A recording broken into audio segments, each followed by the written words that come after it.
कारगिल का संघर्ष चल रहा था।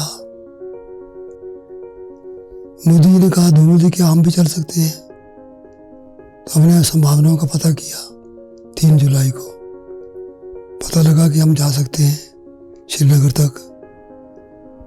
तो हमने बड़ा हमारा हेलीकॉप्टर था, उसमें सैनिकों के लिए गारमेंट्स जो ज़रूरी होते हैं वो और खाने का सामान पैक करवाया।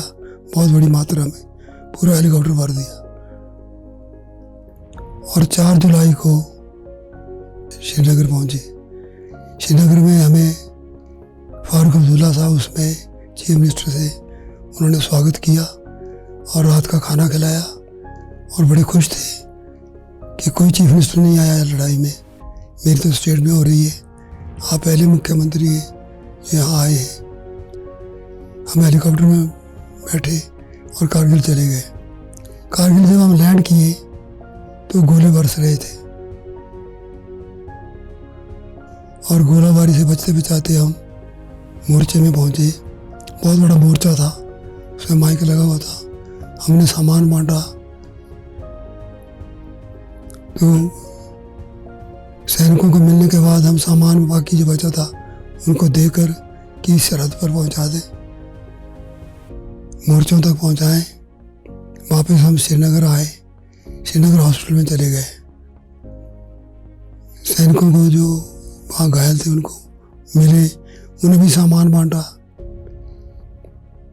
एक सैनिक के पास जब हम गए तो उसने हाथ ही नहीं किया सामान लेने के लिए।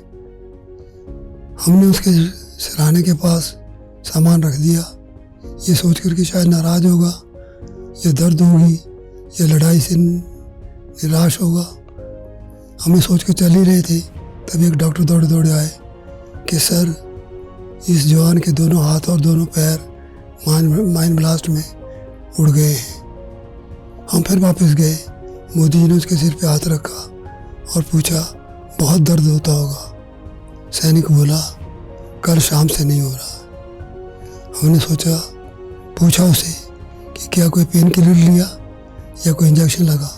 उसने कहा ना पेन किलर लिया ना इंजेक्शन लगा, कल शाम को टाइगर हिल वापस ले लिया, मेरा दर्द ख़त्म हो गया। और इस उल्लेखनीय है कि 5 जुलाई की बात, 4 जुलाई को टाइगर हिल वापस लिया था।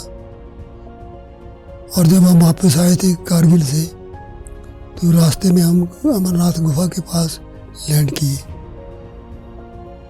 उसी समय वो सैनिक जिन्होंने कारगिल टाइगर हिल वापस लिया था वो भी वहीं आए थे, वो हमें मिले। मोदी जी ने एक हथियार लेकर उसको देखा कैसे चलाते हो और उनसे हाल चाल पूछा, उनसे विवरण पूछा कैसे कैसे टाइगर हिल वापस लिया। तो हमें एकदम उस लड़के जवान की बात याद आ गई कि देखो काली टाइगर हिल वापस लिया है। वो जवान हमें आज मिले भी और इसका दर्द भी ये कहते आज ख़त्म हो गया।